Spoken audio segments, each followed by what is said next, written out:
तो इस वक्त दुनिया में कई कुछ चल रहा है। एक तरफ ईरान वर्सेस अमेरिका हम रेड सी के अंदर देख रहे हैं, दूसरी तरफ रूस और यूक्रेन के बीच भी जंग चल रही है। लेकिन चीन जो है वो लगातार भारत को घेरने की कोशिश कर रहा है और हाल ही में मालदीव के राष्ट्रपति मुइज़ू का जो ट्रेंड देखने को मिला है, जिस प्रकार से उन्होंने बयानबाजी की है, वो बताने के लिए काफ़ी है कि जो ब्लू वाटर है वो आने वाले वक्त में बहुत अहम भारत के लिए होने वाला है, खासकर चीन के लिहाज से। तो कई ऐसे सवाल हैं जिनको समझना होगा कि सबसे अहम सवाल ये भी होगा कि क्या दुनिया जो है थर्ड वर्ल्ड वॉर की तरफ बढ़ रही है, जिस प्रकार से अमेरिका ईरान के चारों तरफ पहुंच रहा है। इसको समझना होगा और यही समझाने के लिए हमारे साथ मेजर जनरल संजय मैस्टिन सर मौजूद हैं। बहुत बहुत शुक्रिया सर। जय हिंद। सबसे पहले जय Hind Rajesh. Thank you sir for having me over. Thank you sir. Sir बहुत सारे बातें हैं जो मैंने आपसे करनी है, लेकिन शुरुआत मुझे लगता है कि अपने पड़ोस से ही मैं करूं। जिस प्रकार से हमने हाल ही में मालदीव के इलेक्शन देखे और उसके बाद मालदीव के नए राष्ट्रपति मुइज़ू का आना सत्ता में और फिर उनका चाइना की तरफ झुकाव, भारत के लिहाज से मैं कैसे देखूं सर, और कितनी बड़ी ये चुनौती आने वाले वक्त में पेश कर सकता है? देखिए, आपने पहला सवाल में सबसे पहला शब्द था पड़ोसी जी। हमारे देश के जितने भी पड़ोसी देश हैं वो सारे हमारे लिए बहुत ही ज़रूरी हैं, इमीडिएट नेबर्स, और उसके बाद मैं बोलूँगा स्ट्रेटेजिक नेबरहुड। स्ट्रेटेजिक नेबरहुड में जो इमीडिएट नेबर्स के बाद हो जाते हैं, जैसे ईरान वगैरह। अब हम बात करते हैं इमीडिएट नेबर्स में, खासकर मालदीव्स, क्योंकि स्पेसिफिक सवाल है मालदीव्स के ऊपर। देखिए, मालदीव्स जो एक कंट्री है, पहली बात वो भारत के लिए एक स्ट्रेटेजिक इंटरेस्ट के लिहाज से बहुत इम्पोर्टेंट कंट्री है जी। क्योंकि आपने चाइना का भी जिक्र किया। चाइना की स्टेटेड पॉलिसी है एक तो बेल्ट रोड इनिशिएटिव, और जब हम बेल्ट रोड इनिशिएटिव बात करते हैं ये कन्फाइंड टू रोड्स ही नहीं है जी। ये लैंड में नहीं है, ये वाटर में भी है, सीज में भी है। तो वो अपनी ये स्ट्रेटजी चाहे पानी में हो, समुद्र में हो या लैंड में, इसको वो लागू कर रहा है और पूरी जोर से लागू कर रहा है। और हमारी इमीडिएट नेबरहुड में सबसे पहला तो जो सिपेक है, जो जिंगयान से पूरा ग्वादर पोर्ट तक है पाकिस्तान के ज़रिए, तो वो एक उनकी पॉलिसी है। म्यांमार के तरफ भी उनका काफ़ी इनरोड्स बन चुकी हैं। बांग्लादेश में भी वो काफ़ी कोशिश कर रहे हैं। नेपाल में भी ये काफ़ी कोशिश कर रहे हैं वहाँ उनके एयरपोर्ट वगैरह बनाने की। श्रीलंका में हमने देखा ही है। और एक जो देश बाकी था वो है मालदीव्स। अब मालदीव्स भी चाइना की तरफ इंक्लाइन कर गया है। उसके कुछ कारण होते हैं जी। सबसे पहले कारण तो है पॉलिटिकल कारण।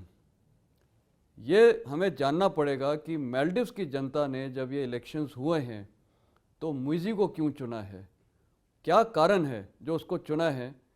क्योंकि इससे पहले जितने भी प्रेसिडेंट सिलेक्ट हुए हैं मालदीव्स में इलेक्टेड हुए हैं, उनकी सारी प्रो इंडिया लीनिंग्स थी जी। और इसकी स्टेटेड ऑब्जेक्टिव थी, प्रो चाइना लीनिंग्स थी और एंटी इंडियन थी, और लोगों ने उसकी प्रति वोट किया। तो ये हमारे एनालिस्ट को एनालाइज करना पड़ेगा कि लोग हमारे तरफ क्यों नहीं उनका झुकाव था। इत्तेफाक से पिछले साल जनवरी में ही मैं मालदीव्स घूमने गया था और तकरीबन एक हफ्ते के लिए वहाँ पर था और एक छोटे से आइलैंड में रहा था। वहाँ जो मैंने लोगों को परखा, बातचीत की, और काफ़ी इंडियंस हैं। मैं ताज की प्रॉपर्टी में रह रहा था तो काफ़ी इंडियंस हैं वहाँ, और बांग्लादेशीज और हर कंट्री के लोग थे वहाँ जो स्टाफ में हैं। मैंने टूरिस्ट में देखा था सबसे ज़्यादा इंडियंस थे, और चाइनीज़ तो मेरे को एक भी नहीं दिखा, फिर रशियंस थे और बाकी कुछ वेस्टर्न टूरिस्ट थे। तो साफ जाहिर है कि इंडियन टूरिस्ट उनके लिए भी इम्पॉर्टेंट है इकोनॉमी के लिहाज से। तीसरी बात यह है कि मालदीव्स के लिए उनको पता है फर्स्ट रिस्पॉन्डर्स भारत है, क्योंकि हमारी स्ट्रेटेजिक लोकेशन, ज्योग्राफिकल लोकेशन ये परमिट करती है कि कल मालदीव्स को अगर कोई तकलीफ होती है या कोई इश्यू होता है तो we are the first to rescue them.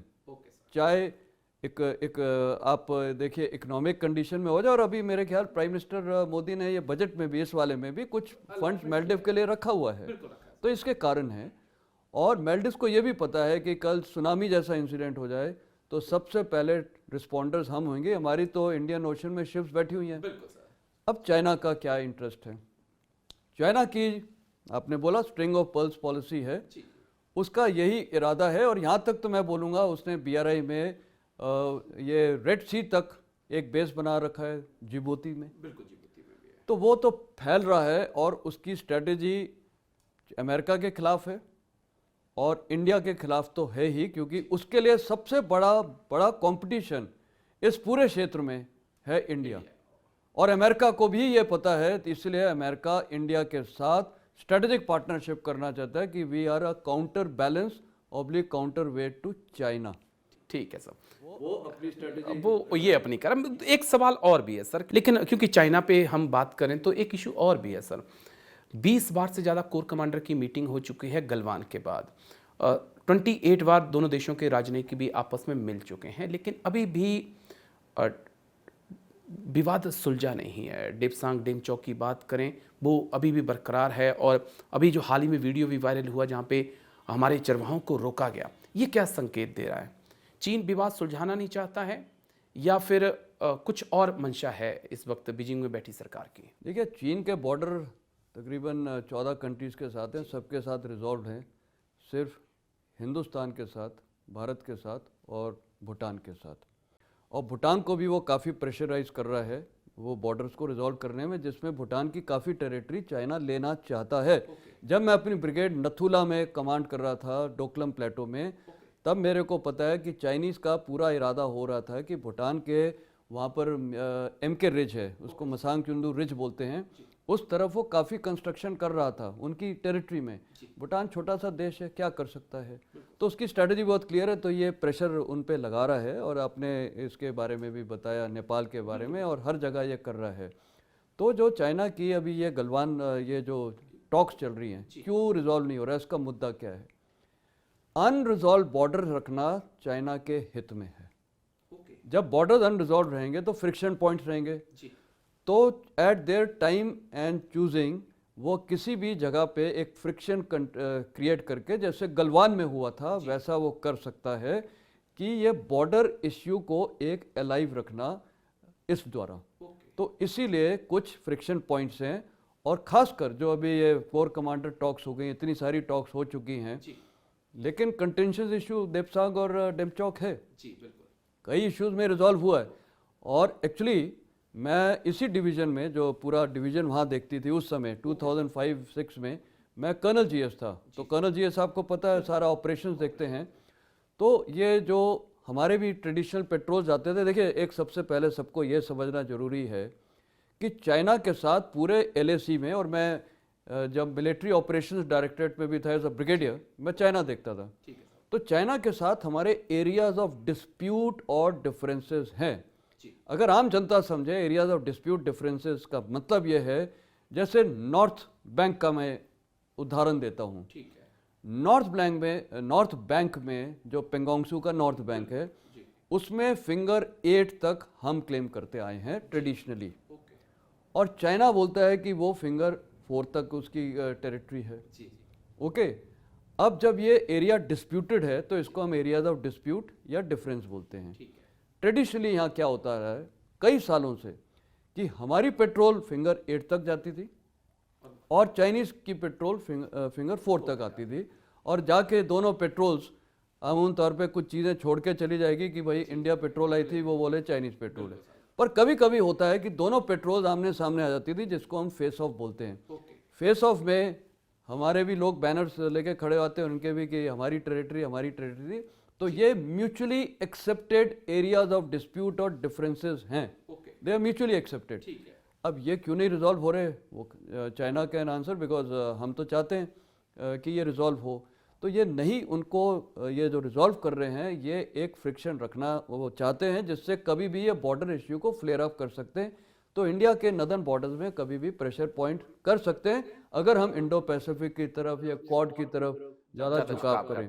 तो ये बड़ा एक स्ट्रेटेजिक बड़ा गेम चल रहा है। मैं चाइना पे ही बात कर रहा हूँ, फिर कई और मुद्दे हैं वो भी समझना चाहूँगा। लेकिन आज जिस प्रकार से चाइना से हाल ही में जो खबरें आई हैं, जिस प्रकार से टॉप 9 जनरल्स को बर्खास्त कर दिया गया, रक्षा मंत्री को हटा दिया गया, विदेश मंत्री को हटा दिया गया, क्या रॉकेट फोर्स की बात करें या PLA की बात करें, सब कुछ ठीक नहीं है अंदर? जो चीन दिखा रहा है वो पावर क्या सेना के अंदर नहीं है, पीएलए के अंदर सर? देखिए कैसे देखें हम जहाँ इसे तक चीन का बताइए? सवाल है, जी, पहली बात तो पूरी विश्व को पता है कि ये डिक्टेटरशिप है जी, और प्रेसिडेंट बाइडेन ने 2-3 बार बोला भी है Xi Jinping is a dictator. Okay, और यहाँ तो इलेक्शंस का कोई सवाल ही नहीं है। जी, तो कहने का मतलब है ये एक ऑटोक्रेटिक रूल है। ऑटोक्रेटिक रूल जब होता है, डेमोक्रेसी तो है ही नहीं वहाँ। जी, तो जो नंबर 1 है, जैसे नॉर्थ कोरिया में देख लिया, टू सम एक्सटेंट मैं बोलूँगा इवन रशिया में, जी, ये कई ऑटोक्रेटिक कंट्रीज हैं, बल्कि विश्व के 44 कंट्रीज में आज की तारीख में ऑटोक्रेटिक रूल्स हैं जी, और कईयों में डेमोक्रेटिक है, जैसे भारत है। ऑटोक्रेटिक रूल जब होता है तो जो 1 मैन आर्मी हो जाती है, वो सुप्रीम हो जाता है एंड उसके पास इतना कमांड कंट्रोल हो जाता है पूरा सब कुछ, कि वो किसी को भी कंट्रोल कर सकता है, क्योंकि उसको खुश करने के लिए दुनिया बैठी है। ओके, तो मान लो उसको किसी को अगर आपने डिसलॉज करना है, जी, तो आपको एक झूठी खबर देंगे और ये लोग कच्चे होते हैं कान के, तो ये सब सुन के और ये इनको डिसमिस कर देते हैं, तो उनको इनसिक्योरिटी लगती है। जी, इनसिक्योरिटी सबसे बड़ी एक एक्लीज हील होती है जितने भी ये डिक्टेटर्स होते हैं। जी, तो वो जितने भी लोग, जैसे आप वैगनर ग्रुप को देख लिए, उसको उन्होंने पुतिन ने finally he got him eliminated. बिल्कुल, ठीक है, बोरिस क्या नाम था उसका, प्रिगोजिन, ठीक है, उसको एकदम एलिमिनेट कर दिया। उनकी थ्रेट ये होती है कि ये मेरे से पावरफुल ना हो जाए और मेरा सत्ता ना पलट दे। जी, ये डिक्टेटरशिप में रही है। ट्रेडिशनली मैंने ये भी देखा है हिस्टोरिकली कि डिक्टेटर्स का एक टाइम आता है उनको पलटना होता है। तो ये अपना फर्म होल्ड रखने के लिए ये लोगों को डिसमिस करते हैं। नॉर्थ कोरिया एक उदाहरण है, वहाँ तो डिफेंस मिनिस्टर या एक जनरल को उन्होंने आप आर्टिलरी के हैं तो आर्टिलरी के गोले के साथ में डाल के उसको उड़ा दिया था। सो ये स्ट्रैटेजी इनकी ये है कि कंट्रोल रखें, और ये जो इनकी एक फर्मनेस रहने के लिए चाइना में ये, तो आपने जो सवाल उठाया उनकी जो रॉकेट फोर्स है और पीएलए, देखिए फाइनली लड़ाई कौन करता है? ऊपर वाला तो हुक्म देता है, जवान करते हैं, ऑफिसर्स करते हैं, जो डायरेक्टली इन कमांड हैं। अब वो जितना मैंने देखा है पीएलए की, देखिए पीएलए एक वो आर्मी है जिसने कॉम्बैट नहीं देखा है कई साल से, अनलाइक इंडियन आर्मी। हमने बहुत कॉम्बैट देखा है, हमने कई लड़ाइयाँ देखी और हमने काउंटर आज भी लड़ रहे हैं, बिल्कुल। हम लड़। चाइनीज आर्मी की एक वो वीकनेस है, लड़ाई में वो कैसा परफॉर्म करेंगे। देखिए प्रोपागेंडा अलग होता है, एक सीसीटीवी 7 चैनल है, मैं नथुला में देखता था, जी, तो उसको तो लग के देखता था कि मैंने जनरल वीके सिंह को भी दिखाया था जी, कि सर ये हो रहा है, तो वो सब प्रोपागेंडा वैल्यू होता है। हॉलीवुड की मूवी तो भी मिक्स हाँ, कर अब देते हैं कितना तो वो लड़ाई में अच्छा करेंगे वो ये वक्त ही बताएगा। लेकिन एक चीज और है, क्योंकि बीच में अमेरिका की भी बात आई मेरी और आपकी चर्चा में। मैं अमेरिका, भारत और चीन के रिलेशन को अगर सर आपसे समझना चाहूँ, बहुत इंपॉर्टेंट रिलेशन हो जाते हैं। हाल ही में हमने देखा कि जो विदेश मंत्री हैं चीन के, किनगैंग, वो गए थे, अमेरिका का यात्रा उन्होंने किया था। और उससे पहले राष्ट्रपति शी जिनपिंग ने भी अमेरिका की यात्रा की। लेकिन एससीओ समिट हम देखें, जी20 देखें, ब्रिक्स देखें, प्रधानमंत्री मोदी और शी जिनपिंग का जब आमना-सामना हुआ तो बॉडी लैंग्वेज बहुत तल्ख थी, सख्त थी। तो इन रिलेशन को कैसे देखें? अमेरिका हमारे साथ अच्छे रिश्ते चाहता है, अच्छे कर भी रहा है और चीन के खिलाफ बयानबाजी भी करता है, लेकिन वहाँ चीन के साथ भी वो अपने अच्छे रिश्ते बना रहा है। उसे कैसे? बहुत उचित सवाल है। जी, पहली बात, विश्व लेवल ग्लोबल स्तर पे देखें, ग्लोबल स्तर पे जो आज की तारीख में दुनिया सोचती है, बहुत 2 बड़े मुल्क हैं, वो हैं सुपर पावर्स। एक है अमेरिका, दूसरा है China. Number 1 economy, number 2 economy, दोनों मिलिट्री माइट हैं। तो उन दोनों का जहाँ तक अमेरिका का सवाल है, जितना मेरी समझ में आया, अमेरिका को पता है कि चीन उनके साथ सबसे बड़ा कॉम्पिटिटिव है, और चीन की स्टेटेड पॉलिसी है by 2050 they should be the number 1 power of the world. America के साथ उनको कॉम्पीट करना है, लेकिन अमेरिका के भी इंटरेस्ट हैं, इकोनॉमिक इंटरेस्ट हैं, जी, क्योंकि चीन में सबसे ज़्यादा मैन्युफैक्चरिंग हब्स है और बिजनेस उनका बहुत है दोनों तरफ। जी, तो अमेरिका की जो पॉलिसी है वो 2 फ्रंट पे चल रही है, एक है कॉपरेशन ओके, और एक है कंपटीशन। ठीक है, कंपटीशन में 2 ताकतवर देश जब कॉम्पीट कर रहे हैं जी, तो वो किसी का साथ लेना चाहेंगे। तो रीजनल फ्रंट में अगर आ जाए, रीजनल फ्रंट में तो हमारा कंपटीशन है चीन के साथ। जी, तो जाहिर है अमेरिका की लीनिंग इंडिया के साथ होगी, क्योंकि मैंने पहले आपको बताया था we are a counter weight and a counter balance to China. चलिए जी सर, एक और भी है क्योंकि अमेरिका की भी बात आई तो इस वक्त अमेरिका यूक्रेन में भी दिखाई पड़ता है, इजराइल में भी दिखाई पड़ रहा है, और लेकिन अब जो लेटेस्ट हो रहा है ईरान में और रेड सी के आसपास अमेरिका की मौजूदगी बढ़ती जा रही है। जो हालात हुए जिस प्रकार से अमेरिका ने सीरिया में और इराक में एयर स्ट्राइक की है, और कल ही उनके एनएसए बोल रहे थे कि ये शुरुआत है, अभी अंत नहीं है, कई और हमले हो सकते हैं। क्या मान के चलें कि ईरान अगला टारगेट हो सकता है या अमेरिका परहेज करेगा अभी? सिचुएशन बहुत अनसर्टेन है। आज दुनिया का टॉप मोस्ट एनालिस्ट ये प्रिडिक्ट नहीं कर सकता है कि अगर इनका क्या लड़ाई ईरान के साथ हो सकती है या नहीं हो सकती है। पर मैं इसको दूसरे एंगल से देखता हूँ। लड़ाई तो चल रही है, लड़ाई हो रही है इनडायरेक्ट वॉरफेयर, जो पाकिस्तान हिंदुस्तान के साथ करता है टेररिस्ट भेज के। जी, तो ईरान अपना मुद्दा हासिल कर रहा है। ये जो 3H हैं या एक्सेस ऑफ रेजिस्टेंस है, हूती, हमास और हिजबुल्लाह, ये सबको यूज़ करके, और उन्होंने अमेरिका की नाक में दम मचाया हुआ है।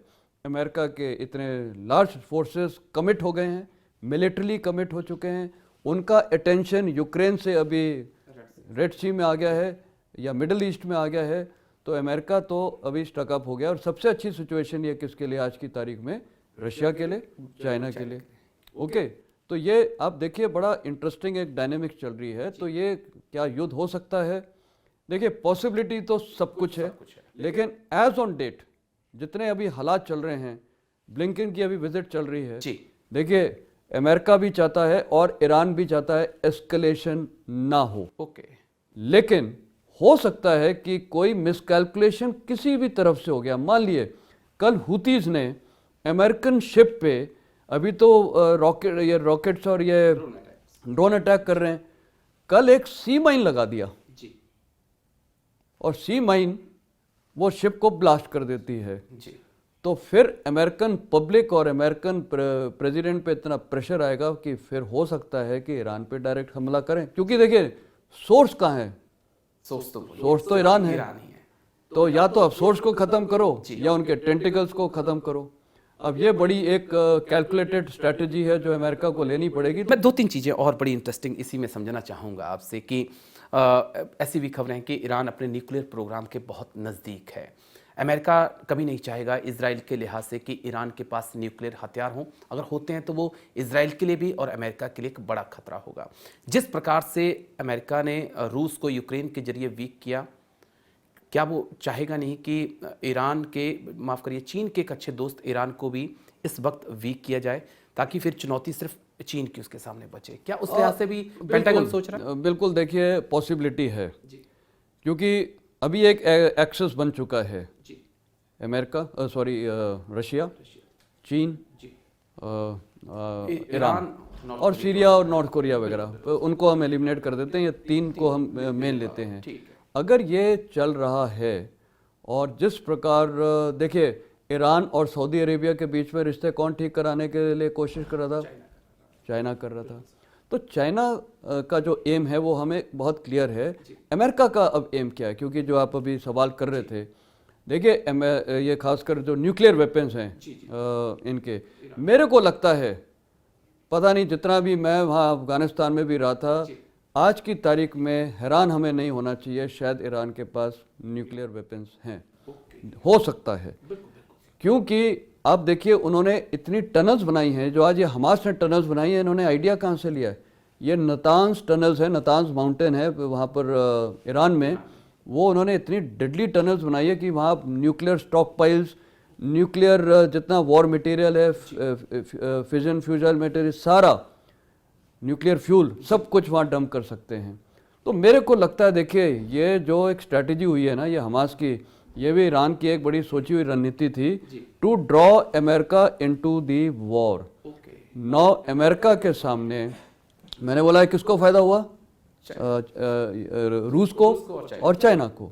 लेकिन अगर कल अमेरिका इन्वॉल्व हो जाता है डायरेक्टली, मैंने आपको बोला अगर कोई शिप वगैरह को टारगेट हो जाती है through a sea mine, possible है। देखिए ये सी डाइवर्स हैं, ये सारी ट्रेनिंग इन्होंने ली हुई है ईरान से, तो पॉसिबिलिटी है कि एस्केलेट होगा। तो सबसे पहला टारगेट इजराइल और अमेरिका करना चाहेगा इनको, न्यूक्लियर इनके फैसिलिटीज़ को बर्बाद करना बिफोर ये कहीं लॉन्च कर दे, क्योंकि अगर उन्होंने कर दिया तो इसका बहुत ही, तो ये एक न्यूक्लियर वाला एंगल बहुत इम्पोर्टेंट है। एक चीज़ और जो मैं अपनी आर्मी के लिहाज से ही मिलिट्री पॉइंट ऑफ व्यू से समझना चाहूँगा कि पहले 30 दिन का रिजर्व होता था, 40 दिन का रिजर्व होता था, लेकिन जब हम देखते हैं कि यूक्रेन रूस को 2 साल तक रोक सकता है, हमास जिसकी चर्चा नहीं होती थी वो 150 दिन तक अगर लगातार फाइट इजराइल के साथ कर सकता है, तो क्या भारत को इसके बारे में भी सोचना होगा, क्योंकि हम 2 दुश्मनों के बीच में बैठे हुए हैं। बिल्कुल, 2 दुश्मन और एसिमेट्रिक वॉरफेयर वाले दुश्मन बिल्कुल शामिल, नॉन स्टेट एक्टर। देखिए साफ जाहिर है कि इंडियन आर्मी की जो पॉलिसी है वो 30 डेज इंटेंस और 30 डेज नॉर्मल। तो अगर ये नॉर्मल में इसको कन्वर्ट कर लो तो तकरीबन 120 डेज हो जाता है नॉर्मल। नॉर्मल, ठीक है सर।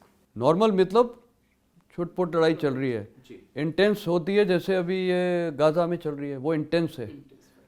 ये जो यूक्रेन में अभी हो रहा है वो आज की तारीख में कुछ हद तक नॉर्मल से थोड़ा इंटेंस के बीच में है। तो इंडियन आर्मी के साथ अगर कल युद्ध हो गया, और दूसरा सबसे बड़ा लेसन ये है कि युद्ध जो हम बात करते थे 14 दिन में ये हो जाएगा, अब मेरे को लगता है युद्ध लंबे चलेंगे और नॉन स्टेट एक्टर्स की वजह से और लंबे चलेंगे, और सिविलियन टारगेटिंग और होस्टेजेस की वजह से और लंबे चलेंगे।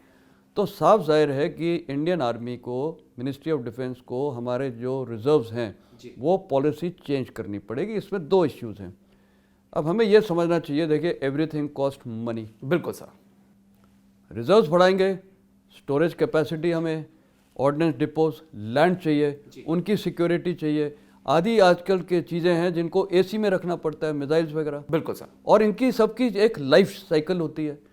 आफ्टर दैट लाइफ साइकिल दे, या तो उनको आप ट्रेनिंग के तौर पे फायर कर लो, बिल्कुल सर। अगर लाइफ साइकिल एक्सपायर हो गई इट बिकम्स यूजलेस। बिल्कुल सर। तो ये बड़ा एक चैलेंज है for a emerging economy like India to manage the stocks. और दूसरा मेरे को लगता है कि हो सकता है एग्जिस्टिंग स्टॉक्स में भी sufficient, but Indian defence industry, private industry के पास एक सर्च कैपेबिलिटी होनी चाहिए। तुरंत अगर कल ऐसी सिचुएशन आती है तो एक इनहेरेंट प्रोडक्शन की, उसमें मेरे को लगता है ज़्यादा फोकस करना चाहिए, क्योंकि इतना रख के और कल लड़ाई हुई नहीं तो क्या फायदा, वो इश्यू हो जाएगा। एक चीज़ और, क्योंकि आप डिफेंस अटैची अफगानिस्तान में रहे हैं, क्या हम अफगानिस्तान का फ्यूचर आज देख सकते हैं? क्या वाकई में वहाँ पर वापसी हो सकती है एक डेमोक्रेसी की कहें या नॉर्मल ज़िंदगी की, या अब तालिबान ही अफ़गानिस्तान को आगे लेकर जाएगा और तमाम वो नॉर्थन अलायंस वगैरह तमाम संगठन थे, क्या वो अब ख़त्म, पावर ख़त्म हो गई है उनकी? क्या देखें सर? बड़ा अच्छा सवाल है, क्योंकि आज अफ़गानिस्तान वर्ल्ड के रडार से और इंडिया के रडार से भी गायब हो गया। अच्छी बात नहीं है। इंडिया के लिए तो सबसे इम्पॉर्टेंट है अफ़गानिस्तान। देखिए सबसे बड़ी चीज़ ये है, अफ़गानिस्तान हमारे स्ट्रेटेजिक हित में, और अफ़गानी लोग सबसे ज़्यादा प्यार हिंदुस्तान से करते हैं। Number 1 country most loved is India and most hated country is Pakistan. तो ये हमारे लिए इतनी विन विन सिचुएशन है। तालिबान कौन है? Taliban is controlled by ISI, लेकिन अब उनको रियलाइज़ हो गया, और मैं जब वहाँ पर था कुछ तालिबान काडर से कभी मुलाकात हुई थी, खासकर जो छोड़ चुके थे, वो एक चीज़ मेरे को साफ बोलते थे कि ISI और पाकिस्तान आर्मी उनको मैनिपुलेट करती है।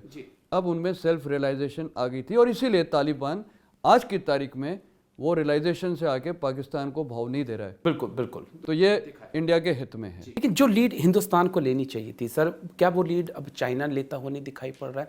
जिस प्रकार से उन्होंने तालिबान की हुकूमत को मंजूरी दे दी है, राजदूत बाकायदा उनका अफगानिस्तान चीन पहुंच चुका है, तो क्या वो लीड चाइना ले रहा, और चाइना का वहाँ पर अपनी मौजूदगी को बढ़ाना भारत के लिहाज से कितना खतरनाक है और कितना सही है? बिल्कुल, आपने जैसे मैं अभी बोल ही रहा था, चाइना वहाँ इनरोच कर रहा है। बिल्कुल बिल्कुल सर। देखिए अफगानिस्तान वो देश है जहाँ के $4.1 trillion worth of mineral reserves है।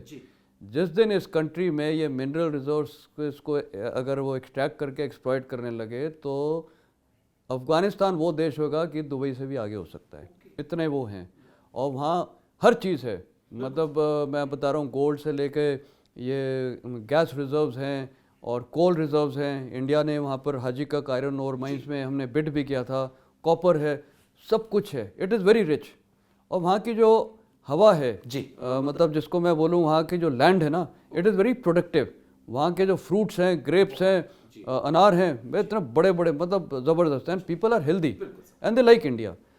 सो चाइना इनरोड्स कर रहा है। चाइना इसलिए इनरोड्स कर रहा है क्योंकि वखान कॉरिडोर से ये जो अभी एम्बेसडर आ रहा है इंडिया में, चाइनीज़ एम्बेसडर जिसकी अभी अनाउंस किया है, इंसिडेंटली जब मैं वहाँ था, ये एम्बेसडर वहाँ चीन एम्बेसडर था अफगानिस्तान में। इससे मेरी कई बार बातचीत हुई है ये एम्बेसडर से, और मैंने इनसे पूछा था कि ये आप वखान कॉरिडोर से रोड कनेक्टिविटी कर रहे हो, तो वो थोड़ा घुमा फिरा के बात कर रहा था तब से। और आज आपने थोड़े दिन पहले पढ़ा है, रोड कनेक्टिविटी हो गई है इन वखान कॉरिडोर एंड चाइना कनेक्टेड हो गया है। चाइना को क्या है कि ये कनेक्टिविटी मिल गई डायरेक्ट थ्रू वखान कॉरिडोर, 100 किलोमीटर का बॉर्डर है। उनको फ़ायदा ये है कि इकोनॉमिक रिसोर्सेज पे उनका हाथ आ रहा है। और देखिए फाइनली वो तालिबान को फंड भी करेंगे और वो हमारे हित में नहीं है। और उनको एक और है कि जो उइघर रिबल्स हैं, ये तालिबान उनको रेन इन करेगा। तो विन विन सिचुएशन हो रही है आज की तारीख में चाइना के लिए। पाकिस्तान के लिए भी फ़ायदेमंद है चाइनीज़ प्रेजेंस वहाँ से। फिर क्या है कि पाकिस्तान से पेशावर, इस्लामाबाद से रेल लिंक शुरू हो जाएगा काबुल तक। तो ये हमारे इंटरेस्ट में है नहीं, इसीलिए इंडिया छाबर पोर्ट से वो international north south transport corridor की सोच रहा है। लेकिन हम तो ये यहाँ पर जब तक हम चाइना को नहीं हटाएंगे, तो चाइना को डिसलॉज करने के लिए पीपल ऑफ अफगानिस्तान सबसे ज़्यादा प्यार हिंदुस्तान के साथ करते हैं। तो वो हमको एक्सप्लॉइट करके और आज वहाँ एक ऐसी गवर्नेंस करवाएं कि एक्सेप्टेबल टू ऑल दुनिया में हो सके। लेकिन शुक्रिया सर, आपका बहुत बहुत शुक्रिया मेजर जनरल संजय एस्टिन सर, तमाम पहलुओं को समझाने के लिए। तो सर ने 2-3 चीज़ें बड़ी अहम कहीं कि एक तो लॉन्ग वॉर के लिए आपको तैयार रहना होगा, और ईरान अमेरिका की जंग होगी ये हमें अभी फ्यूचर पे छोड़ देना है। लेकिन इतना ज़रूर है कि बारूद एक जगह पर इकट्ठा हो चुका है, चिंगारी किसी भी वक्त लग सकती है। तो आज मेरे साथ इस प्रोग्राम में इतना ही। देश और दुनिया की खबरों के लिए बन रही है हमारे साथ।